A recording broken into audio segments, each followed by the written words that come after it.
दोस्तों वीडियो देखने से पहले ये सब्सक्राइबर बटन दबा दो और इसके बगल का ये बेल आइकन भी दबा दो ताकि जब भी मैं नई वीडियो अपलोड करूं आपको तुरंत नोटिफिकेशन आए और ये सब बिल्कुल फ्री है। नमस्कार दोस्तों, मैं हूं आपका होस्ट और दोस्त विक्रांत जोशी और आपका स्वागत करता हूं मैं रिव्यू मास्टर में। दोस्तों, आप में से बहुत से लोगों ने मेरी वीडियोस पे कमेंट किया था कि रैम जेट और स्क्रैम जेट के बीच का अंतर बताइए। तो मैंने सोचा कि एक वीडियो ऐसी लाई जाए जिसमें कि जेट्स के बारे में बताया जाए। जो लोग जेट्स के बारे में नहीं जानते हैं उनको भी पता चले कि जेट इंजन किस तरह काम करते हैं।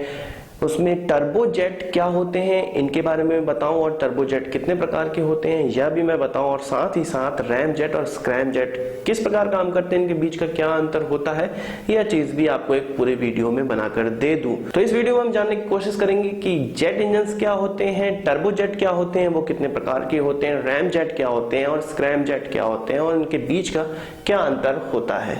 तो चलिए जान लेते हैं। दोस्तों, वीडियो की शुरुआत करने से पहले मैं आपको बता दूं कि डिस्क्रिप्शन में कुछ लिंक दिए हुए हैं। उसमें मेरी फेसबुक प्रोफाइल है, मेरी पर्सनल फेसबुक प्रोफाइल है, मेरा इंस्टाग्राम प्रोफाइल है। आप चाहे तो मुझे फेसबुक पे फ्रेंड रिक्वेस्ट भेज सकते हैं, मैं उसको एक्सेप्ट कर लूंगा, और मुझे इंस्टाग्राम पे भी फॉलो कर सकते हैं।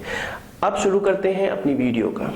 दोस्तों, सबसे पहले हम जान लेते हैं कि जेट इंजन्स क्या होते हैं। जेट इंजन्स बहुत बड़ी तोप नहीं है, आप इसको बहुत बेसिक तरह से समझ सकते हैं कि जेट इंजन एक पाइप की तरह समझ लीजिए उनको।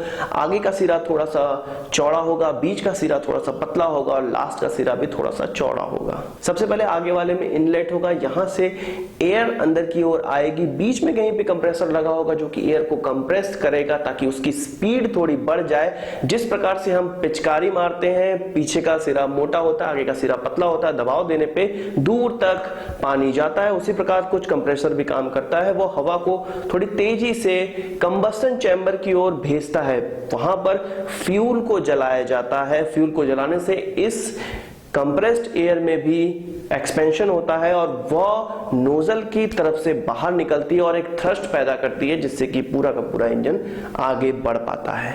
तो यह तो पूरा जेट मतलब सभी जेटों में यही फंडा इस्तेमाल होता है। एक बेसिक आपको मैंने स्कीमेटिक बता दिया। अब सबसे पहले अपने प्रकार की बात कर लेते हैं कि टर्बो जेट। टर्बो जेट किस प्रकार से काम करते हैं। टर्बो का अर्थ होता है टरबाइन। टरबाइन एक पंखे की तरह ही डिवाइस होता है, थोड़ा से उसके प्रोफाइल अलग होती है, मतलब उसमें ब्लेडों की संख्या कुछ ज्यादा कम हो सकती है, अलग तरीके से हो सकती है। उसका जो ब्लेड्स का मटेरियल है वो अलग हो सकता है, ब्लेड्स का बेंड है वो अलग हो सकता है। तो टर्बो जेट में हम टरबाइन का इस्तेमाल कहां पे करते हैं, हम जो बेसिक जेट है उससे समझने की कोशिश करेंगे, उसी से इन सब का मिलान करते हुए मैं आपको समझाऊंगा। सबसे पहले इनलेट होता है जो कि बेसिक जेट में होता है, वहां से एयर अंदर की ओर खींची जाती है।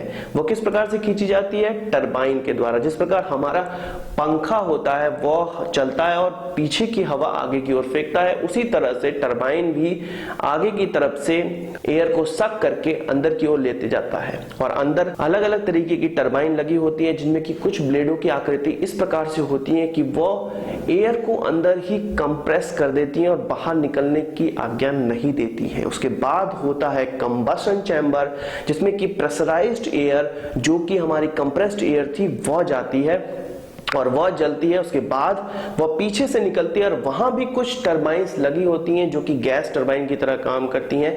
उसके घूमने से हमारा जो आगे वाला कंप्रेसर वाला टरबाइन का ब्लेड है वो भी घूमता है, क्योंकि यह सभी असेंबली एक शाफ्ट में लगी होती है और लास्ट में वह गैसेस, वह गर्म गैसेस बाहर निकल जाती हैं और एक थ्रस्ट पैदा करती हैं। इस तरह से गैसों से दो काम हो जाता है, आगे का कंप्रेसर भी चल पाता है और पीछे से थ्रस्ट भी उत्पन्न हो जाता है। तो यहां पर एक बात उत्पन्न होती है कि पहला कंप्रेसर कैसे स्टार्ट होगा, जो मतलब कंप्रेसर का पहला मोशन है वो कैसे स्टार्ट होगा। वो स्टार्ट होता है एक प्राइम मूवर से, जो कि एक कोई इंजन भी हो सकता है या कोई मोटर भी हो सकती है। वो शुरुआत में आगे के कंप्रेसर के फिन्स को घुमाएगी, उसके बाद सारी क्रिया अपने आप होने लगेगी। अब बात करते हैं कि टर्बो जेट के अलग अलग कौन कौन से प्रकार होते हैं। मेनली दो प्रकार होते हैं, टर्बो फैंस और टर्बो प्रोप्स। टर्बो फैंस की आकृति भी बिल्कुल सेम होती है, केवल और केवल जहां से एयर इनलेट होती है अंदर आती है वहां पर एक फैन बड़ा लगा होता है जो कि अतिरिक्त थ्रस्ट उत्पन्न करने में सहायक होता है, और पीछे के साइड एक लो पास टरबाइन भी लगी होती है, लो प्रेशर टरबाइन भी लगी होती है, जो कि जब कंबसन चैम्बर से प्रेशराइज्ड गैस निकलती है तो एक हाई प्रेशर टरबाइन को तो वो घुमाती है, उसके बाद उसकी स्पीड थोड़ी सी कम हो जाती है, जो भी हमारी प्रेशराइज्ड गैस होती है, तो वो एक लो प्रेशर टरबाइन को भी घुमाती है, जिससे अतिरिक्त थ्रस्ट हमें मिलता है, क्योंकि उसकी शाफ्ट जुड़ी होती है आगे के फैन से और वो एक अतिरिक्त वायु अंदर की ओर खींचती है, जिसके कारण उसमें अतिरिक्त थ्रस्ट प्राप्त हो जाता है। और टर्बोजेट के दूसरे प्रकार की बात करें तो वो होता है टर्बोप्रोप। जैसे कि आप बड़े बड़े कार्गो प्लेन्स आपने देखे होंगे, उनमें आगे की ओर एक पंखा लगा होता है जो कि एक प्रोपेलर होता है। प्रोपेलर का मतलब यह भी एक अतिरिक्त थ्रस्ट ही प्राप्त करने में सहायक होता है। पूरा का पूरा काम जिस तरह से टर्बोजेट करता है उस तरह करता है, केवल और केवल आगे एक प्रोपेलर लगा जाता है, जिससे कि वह घूमने पे एक अतिरिक्त थ्रस्ट उनको देता है और बड़े बड़े कार्गो प्लेन जिनमें अतिरिक्त थ्रस्ट की आवश्यकता होती है उनको चलाने में मदद करता है। टर्बोजेट जो बेसिक वाला है उसका इस्तेमाल वहां पर किया जाता है जहां पर हमको ईंधन की बहुत ज्यादा खपत करने की आज्ञा होती है और पर स्पीड हमें ज्यादा देनी होती है, पर इसकी स्पीड भी आवाज की स्पीड से ऊपर नहीं जा पाते, यानी कि सुपरसोनिक स्पीड हम नहीं प्राप्त कर सकते, हम सब सोनिक स्पीड पे ही अटके रहते हैं। जो हमारे टर्बो फैंस वाले जेट इंजन हैं उनका इस्तेमाल हम पैसेंजर एयरप्लेन है वहां पर करते हैं। हमें जो आज जितने भी पैसेंजर एयरप्लेन देखने को मिलते हैं उन सभी में यही टर्बो फैंस वाले इंजन लगे होते हैं। और बात करें टर्बोप्रॉप्स की तो उनका इस्तेमाल तो मैंने आपको बता ही दिया, जहां जहां बड़े बड़े कार्गो प्लेन्स को मूव करना होता है, स्पीड की लिमिटेशन नहीं होती, स्पीड बहुत कम होती है, पर बहुत बड़े बड़े कार्गो प्लेन हमें मूव कराने होते हैं, वहां पर टर्बोप्रॉप्स का इस्तेमाल किया जाता है, टर्बोप्रॉप्स जेट इंजन का इस्तेमाल किया जाता है। अब बात करते हैं अपने रैम जेट की।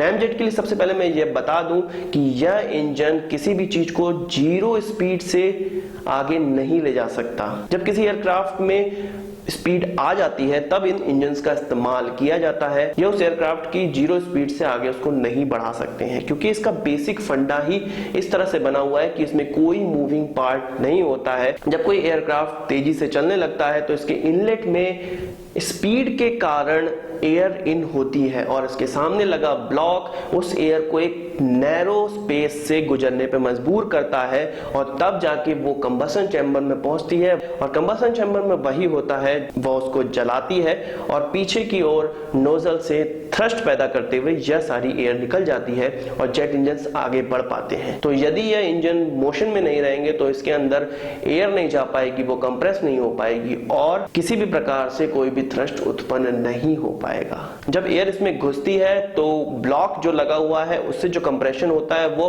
सबसोनिक स्पीड पर होता है, मतलब वहां से कंप्रेस्ड एयर सबसोनिक स्पीड पर जाती है, आवाज की स्पीड से थोड़ी सी कम स्पीड पर जाती है। तो इस प्रकार के इंजन से हमें लगभग 2 से 3 मैक की स्पीड मिल पाती है। और अंतिम में बात कर लेते हैं स्क्रैम जेट की। स्क्रैम जेट भी रैम जेट का एक बड़ा भाई होता है। इसका फुल फॉर्म है सुपरसोनिक कंबस्टिंग रैम जेट, मतलब ऐसा कंबस्टिंग इंजन, ऐसा कंबशन इंजन जिसमें कि एयर सुपरसोनिक स्पीड में पहुंचे और जले, उसके बाद थ्रस्ट उत्पन्न होगा। बेसिक मॉडल दोनों का सेम होता है, केवल और केवल स्क्रैम जेट में थोड़ा सा ज्यादा ब्लॉकेज दिया जाता है, थोड़ा सा और नैरो स्पेस दिया जाता है, जिससे कि वही काम हो जैसे कि पिचकारी वाले में होता है। तेजी से गैसेस, तेजी से जो एयर इनलेट में आई है वो कंबशन चैम्बर तक जाए, उसके बाद वो जले और थ्रस्ट उत्पन्न करे ज्यादा से ज्यादा।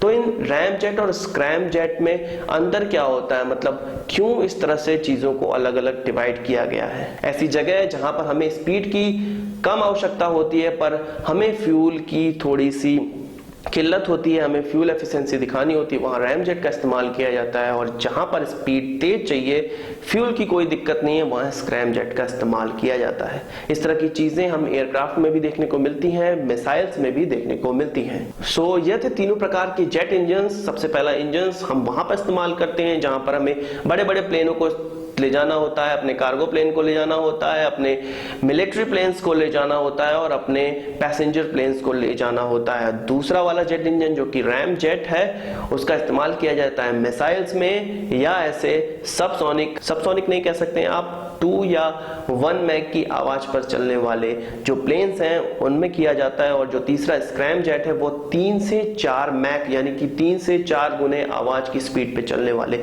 जेट इंजन्स एयरक्राफ्ट में किया जाता है। तो यह था जेट इंजन्स के बारे में जानकारी, टर्बोजेट के बारे में जानकारी, स्क्रैम जेट और रैम जेट के बीच का अंतर। आशा करता हूं आपको ये वीडियो पसंद आया होगा और आप इसको एक बड़ा थम्स अप जरूर देंगे। लाइक जरूर करिएगा क्योंकि लाइक करने से मुझे इंस्पिरेशन मिलती है और मैं अच्छी वीडियो आपके लिए लेकर आ पाता हूं।